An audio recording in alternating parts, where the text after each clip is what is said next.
10 خرداد 1404 اینجا جیرفت است، جایی که خاکش نشانه‌هایی از تمدن 4000 ساله ارته را در خود دارد. اما این روزها لودرها روی همان خاک میچرخند. چرا؟ چون دهیاری روستای کنارصندل تصمیم گرفته وسط محوطه باستانی ورزشگاه بسازد. 2 دهه پیش باستانشناسانی مثل حمیده چوبک و یوسف مجیدزاده کنارصندل را به دنیا شناساندند. این محوطه هم ارز بین النهرین است. اما حالا دهیار میگوید برای من مردم مهمند، نه ثبت جهانی و نه محوطه باستانی. اما سوال اینجاست، کدام مردم؟ مردم یا تصمیمات شخصی؟ یک هفته است که لودرها شبانه روی تپه‌های تاریخی میچرخند، تپه‌ای که حالا پر از خرده سفال شده و همه در سکوت مانده‌اند. قادر شیروانی مدیر پایگاه میراث ملی جیرفت در گفتگو با پیام ما میگوید این تخریب کاملا آگاهانه است. بارها هشدار دادیم، گفتیم اینجا محوطه باستانی است، اما دهیار بی‌اعتنا ادامه داد. شیروانی توضیح می‌دهد که طرح هادی روستا اصلاً امضای میراث فرهنگی را ندارد.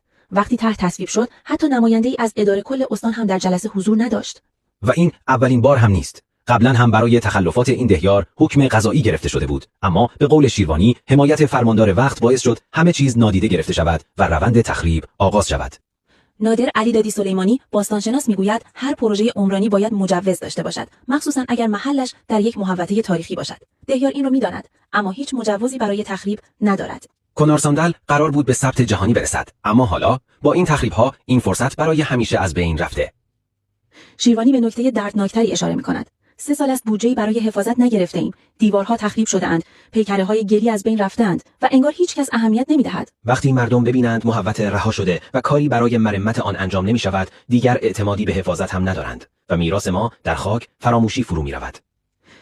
جیرفت، شهری که می‌توانست فصل تازه‌ای در تاریخ بشر باز کند، حالا قربانی تصمیماتی است که نه باستان را می‌فهمد، نه آیندگان را.